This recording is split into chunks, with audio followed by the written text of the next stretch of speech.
बेटा कल हम डिस्कस कर अबाउट पीपीसी या जिसको पीपीएफ भी बोलते हैं। और बेटा हमने डिटेल में डिस्कस किया था कि आखिरकार जो पीपीसी होता है वो कैसे बनता है। नंबर वन चीज तो हमने देखा था। साथ ही साथ पीपीसी के बारे में कुछ जरूरी बातें हमने देखी थी।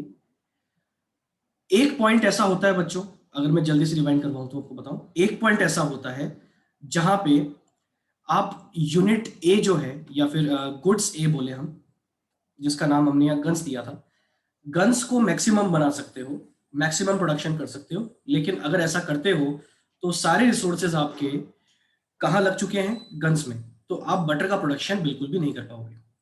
एक अपोजिट केस होता है कि अगर आप अपनी सारी यूनिट्स को लगा देते हो या अपने सारे रिसोर्सेज को लगा देते हो बटर के प्रोडक्शन में, तो फिर आप एक भी गन नहीं बना पाओगे।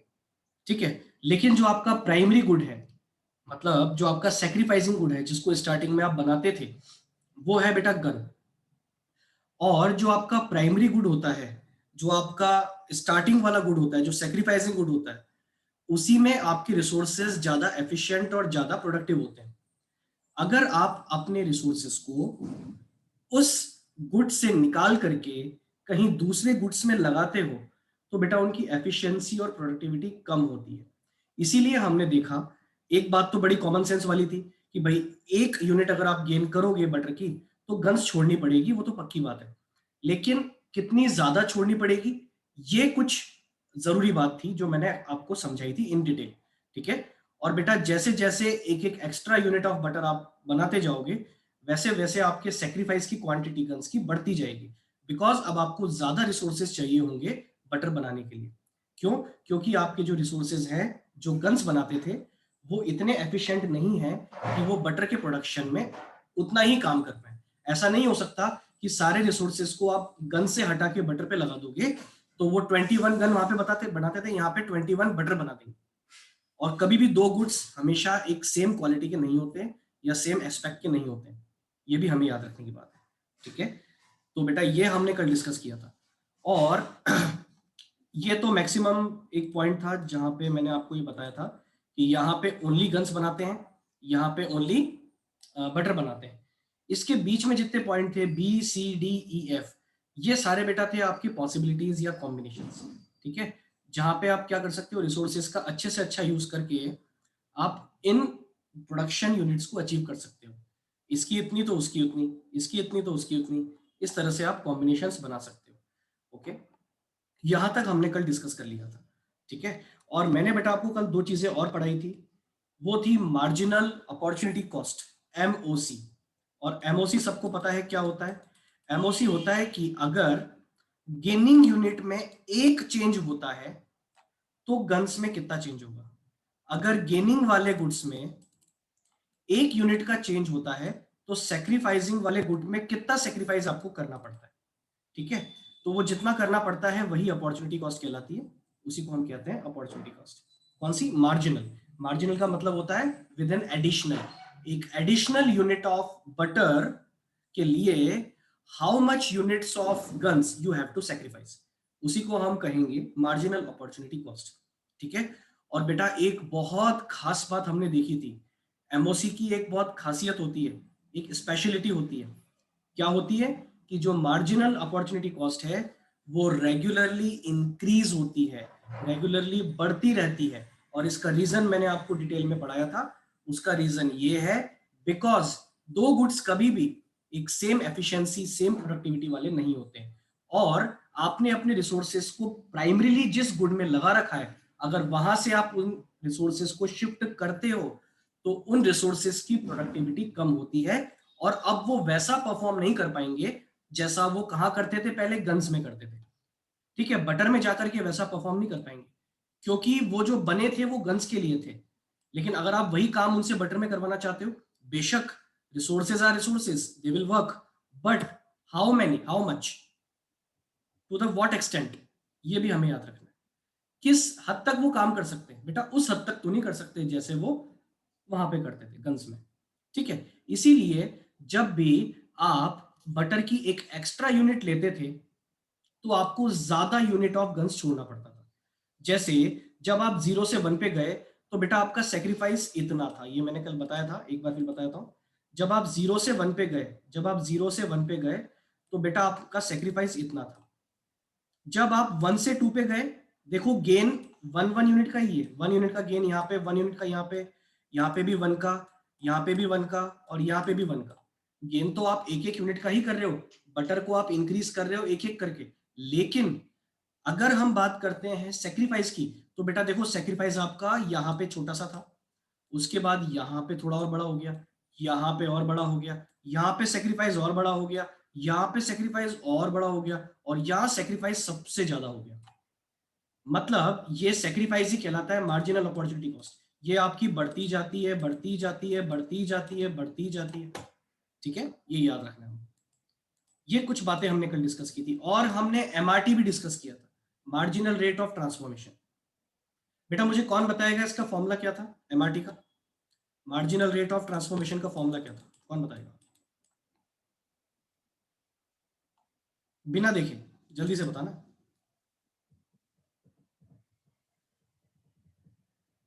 पीडीएफ मत खोलना ग्रुप में सर जाके। रेशियो ऑफ हाँ सर बेटा बोलो। रेशियो ऑफ सेक्रीफाइसिंग हम्म, वो, और उसका गेनिंग का, और गेनिंग वाला बिल्कुल। राइट में होगा और सेक्रीफाइसिंग लेफ्ट में।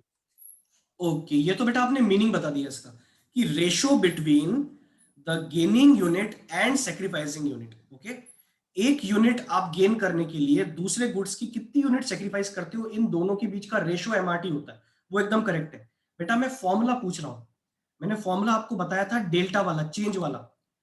तो मैं आपसे पूछ रहा हूं कि न्यूमिनेटर में किसका चेंज लेते हैं और डिनोमिनेटर में किसका चेंज लेते हैं? सेक्रीफाइसिंग और गेनिंग दो गुड्स हमारे पास हैं, तो न्यूमिनेटर में किसका लेते हैं?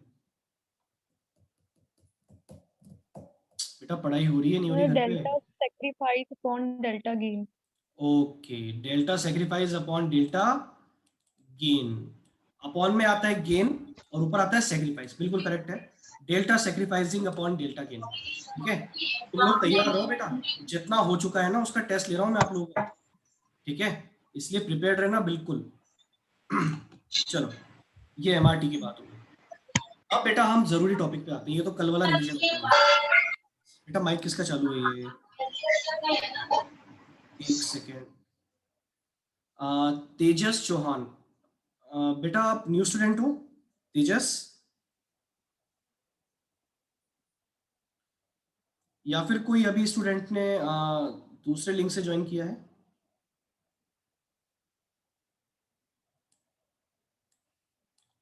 तेजस बेटा, हु आर यू?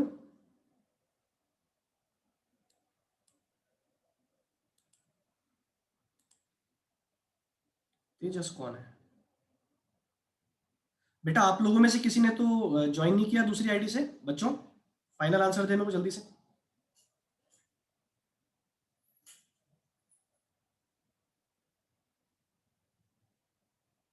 अरे बोलो भाई, आप लोगों में से किसने ज्वाइन तो नहीं किया ना?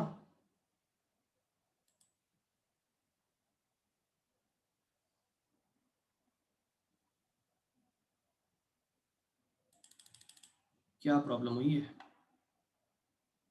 मेरी वॉइस आ रही है सभी को? Yes sir. ओके, थोड़ा रिस्पॉन्सिव रहा करो यार सब लोग। मतलब मेरी कोई क्लास ऐसी नहीं है बड़ी ढीली ढीली सी, आप लोग थोड़ा क्या कम रिस्पॉन्स देते हो। थोड़ा बच्चों रिस्पॉन्सिव रहोगे ना, आंसर देते रहोगे, ओके, तो मुझे भी अच्छा लगेगा। ठीक है, क्योंकि जब रिस्पॉन्सिव रहोगे तभी थोड़ा क्लास का मूड लाइट होगा, हंसी मजाक भी होगा, तभी हो पाएगा। ठीक है, अगले तो मैंने टॉपिक पे ज्वाइन आते किया हैं। है। अच्छा तुमने क्या था बेटा वो? ओके, मुझे लगा भाई कौन आ गया ये। सर वो आवाज़ नहीं आ रही थी उस डिवाइस से, तो मैंने दूसरे डिवाइस से करा है। अच्छा अच्छा, okay okay okay, no issue no issue, ठीक है, ओके बेटा। देखो सभी लोग ध्यान से, ये हमारा टॉपिक है properties of PPC. Production possibility curve की प्रॉपर्टीज या कैरेक्टरिस्टिक्स बोल सकते हो, या फीचर्स बोल सकते हो, कुछ भी नाम इसको कह सकते हो। इसको बेटा मैंने 2 कैटेगरीज में डिवाइड किया है। ये 2 प्रॉपर्टीज होती है पीपीसी की जो हमें हैंड टू हैंड लर्न कर लेनी है। पीपीसी की पहली प्रॉपर्टी है पीपीसी स्लोप्स डाउनवर्ड्स। बेटा जो पीपीसी का स्लोप होता है वो डाउनवर्ड होता है, इस तरह से होता है। ठीक है, मतलब वो डायरेक्शन उसकी ये होती है बेटा। ऐसा तो नहीं होता ना वो कि यहां से शुरू होके वो ऊपर जा रहा हो, ऐसा तो नहीं होता, ऐसा नहीं होता है। ठीक है, पीपीसी हमेशा डाउनवर्ड स्लोपिंग होता है, या फिर मैं अगर बोलूं कभी भी इस तरह से नहीं होगा कि इस तरह से पीपीसी कभी नहीं होगा। ठीक है, जो आपके रूट पॉइंट से निकल रहा हो और ऐसे जा रहा हो। अब इसका रीजन मैं आपको बताता हूं ऐसा कब होता है और कब नहीं होता है। सभी लोग ध्यान से देखना, और बेटा ये एक जनरल रूल है, माइक्रो इकोनॉमिक्स जब तक पढ़ोगे एक बड़ा कॉमन सा रूल है जो आपको याद रखना है। जब भी आप ग्राफ बना रहे हो ऐसी दो चीजों के बीच में, जैसे यहां जो आप ग्राफ बना रहे थे एक्स और वाई एक्सिस पे जो लेते थे, यहां पे बेटा आप ले रहे थे बटर जो आपका गेनिंग कमोडिटी होती है, और यहां पे आप ले रहे थे गन्स।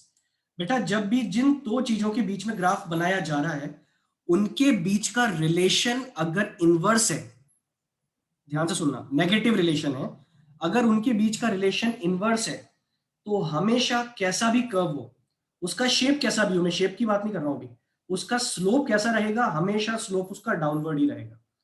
ऐसे ऐसे ऐसे ऐसे, हमेशा डाउनवर्ड स्लोप रहेगा ऊपर से नीचे की ओर। याद रखना बेटा, जब भी दो चीजों के बीच में इनवर्स रिलेशनशिप होता है, यही चीज तो आप पढ़ोगे अभी यूटिलिटी पढ़ोगे, तो वहां पे देखोगे कि जब जैसे जैसे कंजम्पशन करते हैं यूटिलिटी कम होती जाती है ना, तो उसका भी जब आप देखोगे तो वो कैसा बनेगा, वो आपका इस तरह से बनेगा, वो भी डाउनवर्ड स्लोपिंग होता है। ठीक है, जब आप डिमांड कर्व बनाओगे, डिमांड पढ़ोगे, तो डिमांड कर्व इस तरह से बनता है, वो भी डाउनवर्ड स्लोपिंग होता है। बेटा ये जितने नाम में ले रहा हूं ना, ये ग्राफ जिन दो चीजों के बीच में बनते हैं ना, उनके बीच में इनवर्स रिलेशनशिप होता है। इनवर्स का मतलब होता है, जैसे बेटा यहां पे दो चीजें कौन सी थी, गन्स एंड बटर। बेटा मुझे बताओ, अगर आप बटर को बढ़ा रहे थे तो गन को क्या कर रहे थे, कम या ज्यादा? कम। कम कर रहे थे। और अगर आप बटर को कम करोगे तो ऑटोमेटिकली क्या हो जाएगी, गन्स बढ़ जाएगी। बेटा ये चीज शो करती है इनवर्स रिलेशन को, जब एक चीज बढ़ रही है तो दूसरी कम हो रही है, दूसरी कम हो रही है तो पहली बढ़ रही है, ये कहलाता है इनवर्स रिलेशनशिप। और माइक्रो इकोनॉमिक्स आप पढ़ोगे, जब तक पढ़ोगे याद रखना कि, चाहे इकोनॉमिक्स की बात कर ले हम तो, कि इनवर्स रिलेशन जब दो चीजों के बीच में होता है, अगर आप उनको ग्राफ पेपर पे पॉइंट आउट करते हो तो वो कैसा स्लोप लेके आती हैं, डाउनवर्ड स्लोप लेके आती है, हमेशा डाउनवर्ड होगा, याद रखना। ठीक है, अच्छा इसके अंदर डिटेल पढ़ लेते एक बार हम, भाई ऐसा क्यों होता है। PPC shows all the maximum possible combination of two goods। बेटा पीपीसी हमें क्या बताता है, कई सारे कॉम्बिनेशंस बताता है दोनों गुड्स के, which can be produced with the available resources and technology, जो कि अवेलेबल रिसोर्सेज से और टेक्नोलॉजी से प्रोड्यूस हो सकते हैं। ठीक है, आगे बढ़ो, क्या लिखा है, इन सच अ केस, बेटा ध्यान से पढ़ना है, लिखा है जो, more of one good can be produced only by taking resources away from the production of another good. ये तो फैक्ट है कि अगर आप एक गुड को बढ़ाओगे तो दूसरे गुड से रिसोर्सेज आपको छीनने पड़ेंगे, तो ऑब्वियसली दूसरे गुड्स का प्रोडक्शन क्या हो जाएगा, पहले से कम हो जाएगा। इसकी वजह से बेटा क्या होता है, as there exist an inverse relationship, इसी की वजह से बेटा यहाँ पे दोनों कमोडिटीज, दोनों गुड्स के बीच में रिलेशनशिप कैसा होता है, इनवर्स होता है, इनडायरेक्ट होता है, नेगेटिव होता है, कुछ भी बोल दो। ठीक है, इनवर्स रिलेशनशिप होता है between the change in quantity of one commodity and change in quantity of other commodity. Change in quantity of one commodity, the one commodity which is increasing here, that is butter, okay, and that commodity which is decreasing, that is guns, okay। तो एक commodity की quantity बढ़ रही है, दूसरी कम हो रही है, ये शो करता है इनवर्स रिलेशन को। और इनवर्स रिलेशनशिप जब होता है, इसीलिए PPF slopes downward from left to right. इसीलिए बेटा पीपीएफ ये लेफ्ट है और ये आपकी राइट साइड है, इस तरफ डाउनवर्ड स्लोपिंग होता है। क्या सभी को ये बात समझ में आ गई, यस और no?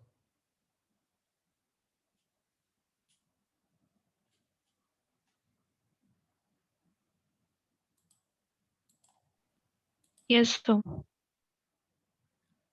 Okay yes sir. Okay okay okay, चलो ठीक है। अब बेटा सेकंड प्रॉपर्टी पे आते हैं, the second property is PPC if is concave shaped. बेटा पीपीटी का शेप कॉन्केव ही क्यों होता है? Why it is always concave? ये इस तरह से ही क्यों होता है? हमेशा ऐसा ही क्यों होता है कि भाई शुरू में स्टार्ट हुआ फिर बिल्कुल गोता लगा लिया उसने, पानी में डुबकी लगा ली, ऐसा ही क्यों होता है? इसके पीछे भी रीजन है बेटा, पता है आपको क्या रीजन है इसके पीछे? इसके पीछे रीजन है एमआरटी, इंक्रीजिंग एमआरटी, इंक्रीज होता हुआ मार्जिनल रेट ऑफ ट्रांसफॉर्मेशन। कैसे? मैं वापस आपको लेके जाता हूं ग्राफ पे, जरा सब लोग ध्यान से देखना। बेटा यहां पे आपका एमआरटी कितना था? अगर मैं आपसे बोलूं पहले वाले कॉम्बिनेशन में एमआरटी था आपका 2:1, सॉरी हाँ यही था 2:1, उसके बाद 3:1, उसके बाद 4:1, उसके बाद 5:1, उसके बाद 6:1। मतलब एक एक यूनिट के लिए तुम देखो भाई सेक्रीफाइस कितना कर रहे हो। तो जैसे पहले कॉम्बिनेशन में आपने सेक्रीफाइस किया था 2 का, आपका एमआरटी था 2, तो देखो जब आपने स्लोप दिया बेटा, यहाँ पे जब आपने स्लोप दिया तो ये हल्का सा झुका। बहुत ध्यान से देखना जो मैं बता रहा हूं, ये झुका तो सही, नीचे तो आ रहा है, रिलेशनशिप इनवर्स है, नीचे आना चाहिए, लेकिन हल्का सा झुका। उसके बाद बेटा जब आप देखोगे अगले वाले में आपका एमआरटी थोड़ा और बढ़ गया। एमआरटी अब कितना हो गया है? 3:1, मतलब 1 यूनिट बटर के लिए आप 3 यूनिट्स का सेक्रीफाइस करोगे। तो अगर अगले कॉम्बिनेशन में देखोगे तो देखो थोड़ा सा और झुक गया है नीचे, ठीक है, अब की बार थोड़ा ज्यादा झुका है। मतलब इसका ये मान के चलो कि ये एकदम नीचे जाता जा रहा है, ठीक है। डाउनवर्ड तो है, मैं डाउनवर्ड की बात नहीं कर रहा हूं, डाउनवर्ड तो क्यों है, ये इनवर्स रिलेशन की वजह से, लेकिन ये एकदम से गोता क्यों लगाता है? बिकॉज आपका एमआरटी बढ़ता जा रहा है, आपकी जो मार्जिनल अपॉर्चुनिटी कॉस्ट है वो भी बढ़ती जा रही है, ठीक है। तो अगली बार देखो आपने कितना सेक्रीफाइस किया, नेक्स्ट टाइम 4 यूनिट का सेक्रीफाइस, तो देखो थोड़ा और बढ़ गया, और बढ़ के नीचे गया। उसके बाद अगले वाले में 5 यूनिट, थोड़ा और बढ़ के नीचे गया, फिर 6 यूनिट, थोड़ा और बढ़ के नीचे गया। तो बेटा ऐसे स्टार्ट होते होते होते होते ये ऐसे जाता है बिल्कुल, ठीक है। ऐसा क्यों? क्योंकि आपका सेक्रीफाइस जो है वो बढ़ता ही जा रहा है, बढ़ता ही जा रहा है, और हर यूनिट से बढ़ रहा है। तो स्टार्टिंग में इसकी गिरने की रफ्तार थोड़ी कम थी, लेकिन जैसे जैसे आगे बढ़े, जैसे जैसे एक एक यूनिट बटर किया बढ़ाते गए, इसका सेक्रीफाइस बढ़ता गया और अचानक से इसने गोता लगा दिया। और बेटा इसी की वजह से जो शेप बनता है वो शेप बनता है कॉनकेव शेप। कॉनकेव शेप के पीछे रीजन ही यही है कि आपका जो एमआरटी है वो इंक्रीज हो रहा है, increasing MRT is the reason behind the concave shape of PPC, ठीक है। एक बार पढ़ लेते हैं इसको ताकि बात समझ में आ जाए। ध्यान से पढ़ो बेटा क्या लिखा है, PPC is concave shaped because of increasing marginal rate of transformation. MRT जो आपका बढ़ रहा है, अब तुम यहां बोलोगे सर इसको एमआरटी बढ़ना क्यों बोल रहे हो, आप एमओसी को बढ़ना क्यों नहीं बोल रहे हो? तो एमओसी बढ़ना बोल दो बेटा, कोई दिक्कत नहीं है। आप ये भी बोल सकते हो यहाँ पे कि एमओसी इंक्रीज होता है इसलिए कॉनकेव शेप होता है, बिल्कुल गलत नहीं है ना। लेकिन ज्यादा बेटर रहेगा एमआरटी बोलो। क्यों? क्योंकि बेटा एमआरटी में आपके साथ में बटर की यूनिट भी आ जाती है। भाई सेक्रीफाइस तो हो रहा है, लेकिन कितनी बटर की यूनिट के लिए हो रहा है, तो वो साथ में आप याद रखोगे ना, तब जाके ये कॉनकेव शेप बनता है। More and more units of one commodity are sacrificed. बेटा जो गन्स है उसकी ज्यादा ज्यादा आप छोड़ते जा रहे हो, छोड़ते जा रहे हो, छोड़ते जा रहे हो, तो वो कैसा होता जाएगा, वो स्लोप उसका बहुत ज्यादा एक बार अचानक से नीचे आता जाएगा, आता जाएगा, तो एक शेप बन जाता है उसका, है ना, कॉनकेव शेप बन जाता है, to gain an additional unit of another commodity, ठीक है। एमआरटी इंक्रीजेस बिकॉज, अब यहाँ पे रीजन दे दिया इसने वही वाला यार, अब ज्यादा मतलब तो है नहीं लेकिन हमें याद है ये वाली चीज। MRT increases because it is assumed that no resource is equally efficient in production of all goods as resource are transferred from one good to another। बेटा जब आप गुड्स के रिसोर्सेज को ट्रांसफर करते हो एक गुड से दूसरे गुड में, तो वो इतने एफिशिएंट नहीं होते प्रोडक्शन में जितना वो पुराने वाले गुड्स में थे, ठीक है। इसीलिए सेक्रीफाइस बढ़ाना पड़ता है, और जब सेक्रीफाइस बढ़ाते हो तो एमआरटी बढ़ता है, और एमआरटी जब लगातार बढ़ता जाएगा तभी बेटा आपके कौन सा शेप बनेगा, कॉनकेव शेप बनेगा, ये ध्यान रखना, ठीक है। Less and less efficient resources have to be employed, ठीक है। जैसे जैसे आप ज्यादा यूनिट्स को लगाते जाओगे बटर में, वैसे वैसे ये मानते जाओ वहां पे लोग तो बढ़ रहे हैं, लेकिन वो कैसे लोग हैं, लेस एफिशिएंट लोग हैं, ठीक है, जो उतना प्रोडक्शन नहीं कर सकते जितना वो गन्स का करते थे। तो एमआरटी बढ़ता है, और एमआरटी बढ़ने की वजह से बेटा आपके पीपीसी का कैसा शेप हो जाता है, कॉनकेव शेप हो जाता है। ओके, बताओ मुझे, क्या सभी को ये बात समझ में आ रही है, यस और no? Yes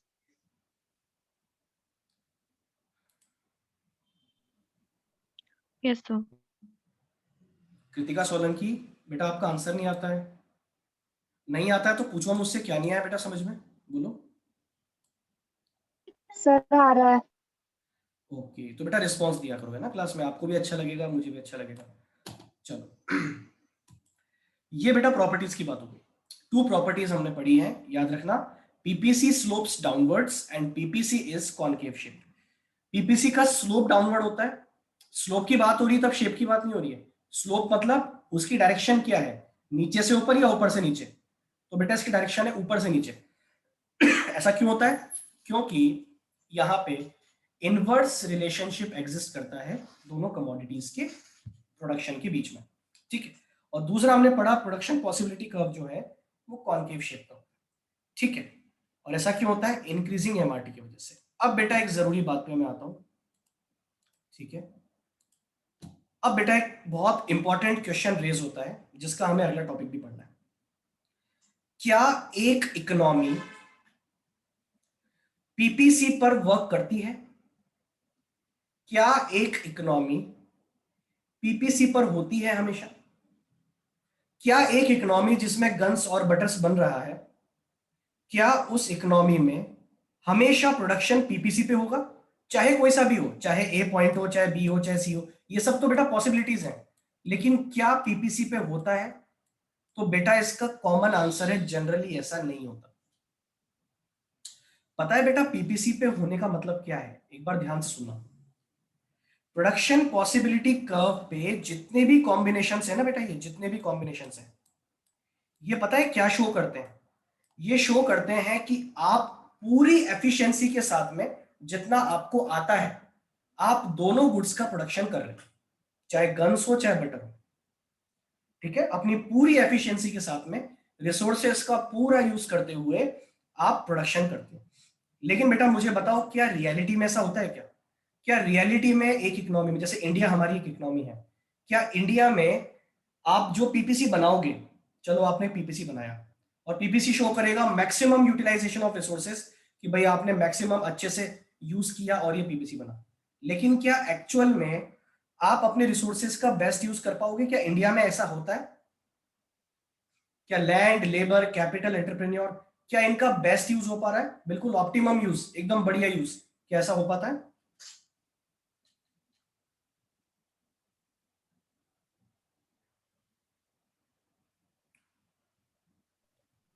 No, answer sir. दो बेटा।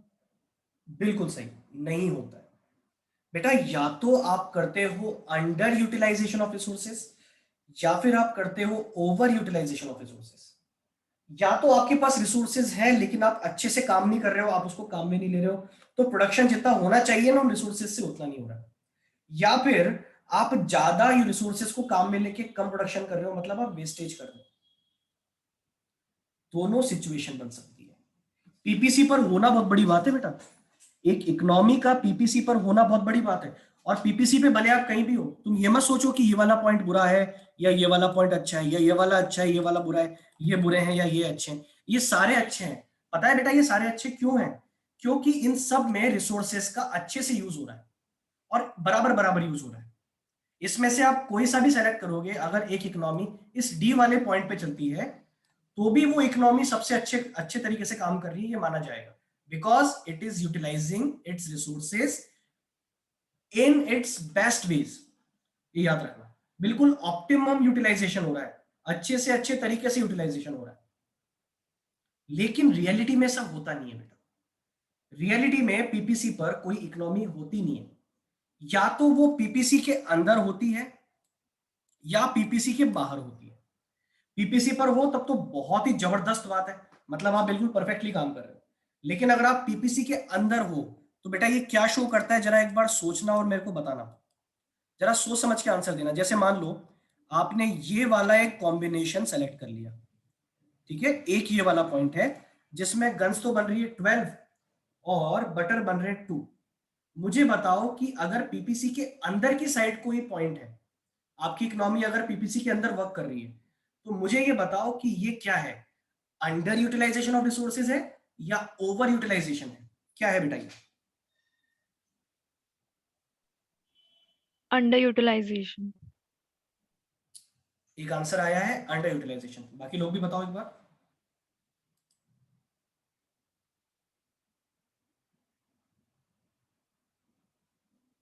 रिसोर्सेज को आप अंडर यूटिलाइज कर रहे हो या ओवर यूटिलाइज कर रहे हो, क्या कर रहे हो? Kushal, Kritika? Under utilise. Under utilise. Kritika Solanki, बेटा बताओ। Sir under utilisation. अंडर है। पता है अंडर क्यों है?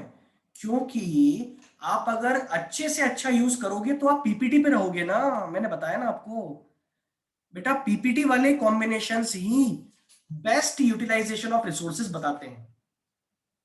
अगर पीपीटी से अंदर कोई पॉइंट है तो वो शो करता है अंडर यूटिलाइजेशन ऑफ रिसोर्सेज। क्या ये वाला काम हम कर सकते हैं? हाँ सर, हो तो सकता है, करने वाले कर सकते हैं। अब एक सिचुएशन आती है जहां पीपीटी से बाहर कोई पॉइंट है। अब जरा मुझे बताना कि जैसे 18 यूनिट्स ऑफ गन्स और 6 यूनिट्स ऑफ बटर, बेटा बताओ क्या ये पॉसिबल है? क्या ये पॉसिबल है? No sir. बेटा ये लिटरली पॉसिबल नहीं है। पता है क्यों पॉसिबल नहीं है? क्योंकि 18 और 6 एक साथ बनाने के बराबर तो रिसोर्स ही नहीं है आपके पास यार। अगर आप 18 बनाओगे ना तो आपको गन्स सॉरी बटर कितने बनाने हैं? 2। आप 6 बटर कैसे बना सकते हो? इतने तो रिसोर्सेज ही नहीं है तुम्हारे पास, रिसोर्सेज आर स्कैर्स। तो आउटसाइड पीपीसी कोई पॉइंट हो ही नहीं सकता, एग्जिस्ट ही नहीं कर सकता, पॉसिबल ही नहीं। बेटा इनको क्या कहा जाता है, याद रखना, इसको कहा जाता है अटेनेबल कॉम्बिनेशंस और अनअटेनेबल कॉम्बिनेशन। बेटा मेरे को बताओ, एक इकोनॉमी क्या अचीव कर सकती है? क्या एक इकोनॉमी अगर चलो अच्छे से अच्छा काम करे तो पीपीसी पे रह सकती है ना? यस और नो? अगर एक इकोनॉमी अच्छे से अच्छा काम करती है तो पीपीसी पे रह सकती है? यस और no? Yes sir. Yes sir. Yes. Definitely रह सकती है। लेकिन अगर बुरा काम करे तो पीपीसी के अंदर आ सकती है, ये भी पॉसिबल है। ऐसा नहीं है पॉसिबल नहीं है, डेफिनेटली पॉसिबल है। प्रोडक्शन कम कर दिया आपने, रिसोर्सेज का कम यूज ले रहे हो। पीपीसी पर होना और पीपीसी के अंदर होना ये दोनों पॉसिबल है। तो बेटा इन पॉइंट्स को क्या कहते हैं हम लोग? अगर कोई पॉइंट पीपीसी के अंदर है या फिर पीपीसी पर है, इसको कहते हैं अटेनेबल पॉइंट्स या अटेनेबल कॉम्बिनेशंस। मैं आपको प्रॉपर इसका चार्ट ही दिखा देता हूं। इसको बोलते हैं बेटा अटेनेबल कॉम्बिनेशंस। देखो यहां पे एक बार पढ़ो क्या लिखा है। ये जो बेटा यहां पे लिखा है एनी पॉइंट ऑन पीपीएफ, मतलब एक तो पीपीसी पे जो पॉइंट है यहां से लेके ए से लेके जी तक, या इसने एबीसीडी बोला है वो पॉइंट है ना, ये जो पीपीसी पे पॉइंट है एक तो वो, और एक पीपीसी के अंदर पॉइंट है वो। बेटा ये तो हम कर ही सकते हैं, है ना, जनरली लोग अंदर ही रहते हैं, लेकिन अच्छे से अच्छा काम करें तो पीपीसी पे आ सकते हैं, ये तो पॉसिबल है। इसलिए इनको क्या कहा जाता है? Attainable combinations. लेकिन बेटा मुझे आंसर दो, क्या पीपीटी के बाहर आप जा सकते हो? क्या पीपीसी के बाहर जा सकते हो? क्या ये पॉसिबल है बेटा? नो क्या सर। ये एफ पॉइंट है नो जैसे, सर। क्या इसको अचीव करना पॉसिबल है? नहीं है, क्योंकि इतने तो रिसोर्सेज ही नहीं है तुम्हारे पास। एफ पॉइंट का मतलब ये है कि 21 गन्स आप बना रहे हो और साथ में 5 बटर बना रहे हो। क्या ये पॉसिबल है बेटा? बिल्कुल भी पॉसिबल नहीं है ये। ठीक है, अगर आप 21 गन्स बना रहे हो ना तो आप बटर कुछ भी नहीं बनाओगे, पता है आपको? 5 तो बहुत दूर की बात है, क्योंकि रिसोर्सेज ही नहीं है। इसीलिए बेटा इसको कहते हैं अनअटेनेबल, जिसको आप अटेंड ही नहीं कर सकते, अटेम्प्ट नहीं कर सकते, ऐसा पॉइंट है। Any point outside PPF is unattainable combination. ठीक है, इसीलिए सजेस्ट किया जाता है कि एक इकोनॉमी को होना चाहिए या तो पीपीसी पे, पीपीसी के अंदर नहीं होना चाहिए, पीपीसी पर ही होना चाहिए। अगर आप पीपीसी के अंदर हो तो ट्राई करो आप कहां जाओ, पीपीसी पर जाओ, ऐसी कोशिश करो, तभी जाके माना जाएगा कि एक कंट्री अपने रिसोर्सेज को अच्छे से यूज कर रही है। पहले तो ये बताओ बेटा, ये बात समझ में आई क्या जो मैंने बताई आपको? ये सुनो। Yes sir. Yes sir. Yes sir. Okay बेटा, ठीक है, आगे बढ़ते हैं। इसके बाद इसकी थ्योरी जरा एक बार हम पढ़ लें। Whether economy will always operate on PPF, क्या इकोनॉमी पीपीसी या पीपीएफ पे रहती है हमेशा? तो बेटा इसका आंसर है नो, हमेशा नहीं रहती। पढ़ो जरा एक बार क्या लिखा है। PPCE does not show the point at which economy will actually operate. बेटा पीपीसी आपको ये नहीं बताता कि भाई इकोनॉमी काम कर रही है, इन पॉइंट्स पे काम कर रही है। पीपीसी आपको ये नहीं बताता। पीपीसी आपको बताता है कि अगर आप अच्छे से अच्छा काम करोगे, आप मैक्सिमम यूटिलाइजेशन ऑफ रिसोर्सेज करोगे, तो आपके क्या क्या कॉम्बिनेशंस बन सकते हैं। It only shows the maximum available possibilities which an economy can operate can produce. Okay, the exact point of operation, ध्यान से पढ़ लेना, रेड लाइट काम की होती है हमेशा। एक्चुअली आप कहां पे काम कर रहे हो ये क्या डिसाइड करता है? The exact point of operation depends on, बेटा किस पे डिपेंड होता है? How well the resources of economy is used. आप अपने रिसोर्सेज को कितना अच्छे से यूज कर रहे हो, उस पे डिपेंड करता है कि आप उस कर्व में कहां पर हो, कर्व के अंदर हो या कर्व पर हो। अगर आप अच्छे से काम कर रहे हो तो आप कर्व पे होगे, उन कॉम्बिनेशंस में से कोई एक ले रहे होंगे, आप अच्छे से यूटिलाइजेशन ऑफ रिसोर्सेज कर रहे होंगे। लेकिन अगर आप कर्व के अंदर हो, मतलब आप अच्छे से यूटिलाइजेशन ऑफ रिसोर्सेज नहीं कर रहे, बाहर वाला तो पॉइंट ही छोड़ दो। इसका मतलब यहां से हमें एक बात समझ में आती है कि एक इकोनॉमी जो है वो ऑपरेट कर सकती है या तो पीपीसी के अंदर। बेटा क्या पता लगता है हमें? इकोनॉमी या तो ऑपरेट कर सकती है इनसाइड पीपीसी या फिर कर सकती है आउटसाइड पीपीटी। पीपीसी कर नहीं सकती, मतलब वो बताया जा रहा है कि एक पॉसिबिलिटी बनती है, लेकिन ये पॉसिबल है नहीं वैसे देखा जाए तो, है ना। जो अंदर ऑपरेट करती है या पीपीसी पर ऑपरेट करती है, देखो ध्यान से पढ़ो क्या लिखा है। Economy can either operate on PPF और इनसाइड पीपीएफ, दोनों आते हैं इसमें। पीपीएफ पर जो कॉम्बिनेशन है वो, या फिर पीपीएफ के अंदर। ये दोनों ही कैसे होते हैं बेटा? अटेनेबल होते हैं, ठीक है, जिनको अचीव किया जा सकता है। लेकिन पीपीसी के बाहर वाला जो होता है बेटा, उसको कहते हैं अनअटेनेबल, जिसको अटेन नहीं कर सकते आप, है ना, पॉसिबल ही नहीं है। क्योंकि अगर वो किया तो फिर आपको रिसोर्सेज बहुत ज्यादा चाहिए, जितने तो आपके पास अवेलेबल ही नहीं है। क्योंकि बेटा ये जो हम ग्राफ बनाते हैं ये अवेलेबल रिसोर्सेज के अकॉर्डिंग ही बनाते हैं, तो बाहर जाने का तो सवाल ही नहीं उठता, आप अवेलेबल ही नहीं रिसोर्स। या तो कुछ बहुत एबनॉर्मल सा हो जाए, आपके पास रिसोर्स बढ़ जाए तब हो जाए, लेकिन ऐसा पॉसिबल नहीं है। और बेटा ये जो मैंने आपको पढ़ाया इसका ये डायग्राम है जो यहाँ पे मैंने बना के आपको दिखाया है। एक बार फटाफट से सब लोग मन में सोच लें और सोच के मुझे बताओ, कोई प्रॉब्लम है तो पूछ लो, किसी भी तरह का कोई डाउट हो तो। ठीक है, आपके पास है बेटा 1 मिनट।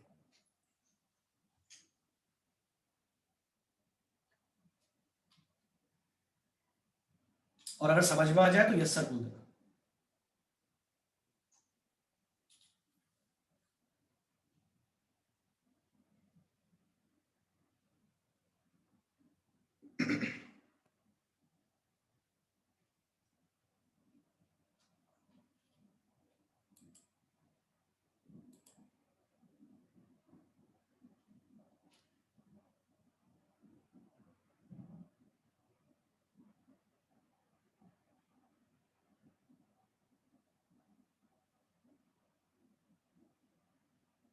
सर हाँ बेटा बोलो।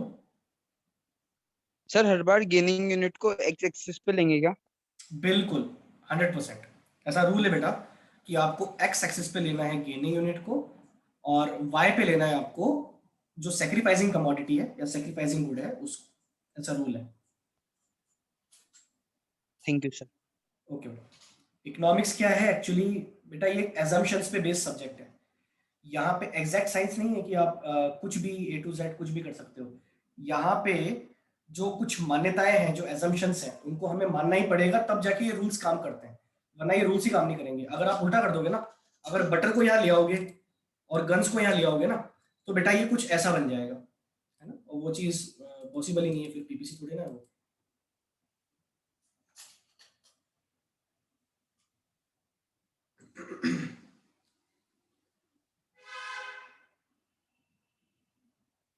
लास्ट 20 सेकेंड्स, किसी को प्रॉब्लम हो तो पूछ लो बेटा।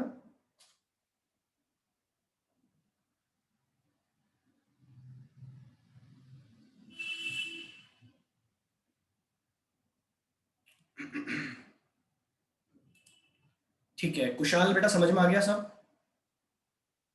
Yes sir. कृतिका सनाटिया बेटा आपको आ गया? Yes, sir. कृतिका सोलंकी बेटा आपको आ गया? Yes, sir. ओके, ठीक है बेटा, तो आज हम इतना ही रखते हैं। कल हम थोड़ा और आगे बढ़ेंगे और 3 शेप के बारे में पढ़ेंगे। क्या पीपीसी स्ट्रेट लाइन हो सकता है कभी? क्या पीपीसी कॉन्वेक्स हो सकता है कभी? ठीक है, क्या पीपीसी कभी अपवर्ड हो सकता है जाता हुआ? ये 1-2 कॉम्बिनेशन से, तो ये हम पढ़ेंगे कब ऐसा हो सकता है तो, है ना, या नहीं हो सकता तो नहीं हो सकता। ये हम लोग कल पढ़ेंगे और कल ही थोड़ा सा आगे बढ़ेंगे। और सब लोग प्रिपेयर्ड रहो।